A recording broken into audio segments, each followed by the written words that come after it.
Jom makan tengah hari. Alamak, duit ada RM7 je ni. Boleh ke? Nasi sepinggan RM7? Itulah. Kalau dah rezeki orang kata, tak ke mana. Memang inilah tempatnya yang sesuai. Ramainya umat. Mesti sedap masakan kat sini kan? Mau kita try. Tengok tu, lauk pauknya mak bermacam-macam. Pendek kata, satu Malaysia punya masakan ada di sini. Mau lah kita, udah lapar ni.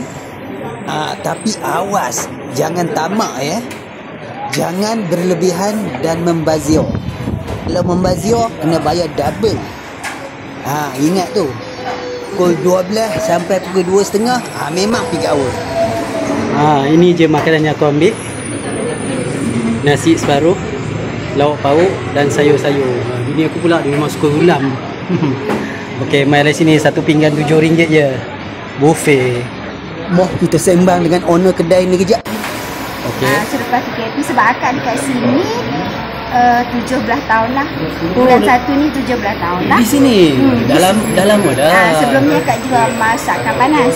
Okey. Bila selepas PKP lah semua orang, bukan akak saja yang drop kan. Betul. So kita terfikir macam ramai orang susah juga, termasuk akak lah. Akak macam mana nak bagi semua orang boleh makan, kira mampu semualah, boleh selesa semua. So kita pun fikir, sebab kita dekat kampung, arwah mama kita pun masak macam ni, contohlah. Jadi kita pun okey lah, kita cuba buat macam mana kita makan dekat rumah, dekat kampung. So kita buat macam ni lah. Kita start daripada RM5, RM6, RM7. Start dari RM5. Sebelum ni 6, 7 sekarang ni. Bila barang naik sikit, kita naik sikit lah. Faham. So sambutan mula-mula buka dan sampai sekarang macam mana? Alhamdulillah, mula-mula tu mestilah orang tak tahu, kurang sikit. Tapi bila sebab kita dah lama, regular customer pun dah ada. Alhamdulillah lah. Orang datang dari jauh-jauh, ada? Ramai yang dari jauh juga. Kedah ke, Padus ke, Melaka ke, ada Terengganu ke. Masya Allah. Alhamdulillah. Ya, jauh tu. Konsep macam ni agak rasa ni berbaloi tak?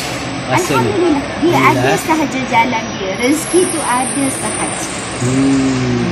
Itu agak kata yang paling penting ikhlas. Sebab agak rasa dalam Selangor ni ada tak orang buat buffet macam ni sebelum ni? Sekarang dah ramai. Dah ramai buat ya? Okey. Satu lagi tak pening kepala nak kira apa benda kan. Jadi kira berapa pinggan je? Ya saya. Itu je kan. Lepas tu air tu lain kan. Minuman je lah. Kan. Tapi hari ni saya rasa bila nak tunggu kan, memanglah penuh time makan. So saya masuk je lah dengan wife saya. Wife saya kebetulan kerja dekat sini. Macam mana rasa? Alhamdulillah. Saya sebab apa saya tak rasa macam masakan tadi orang Kelantan je masak. Sebab saya punya selera belah utara.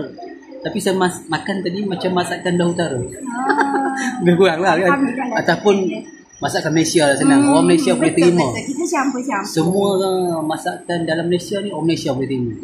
Kan? Tapi saya suka ulam sebenarnya. Kita lebihkan ulam, sayur sebab macam-macam orang kan. Ini kalau bungkus pun sama? Kalau bungkus, kalau nak RM7 atau nasi hanya 2 jenis.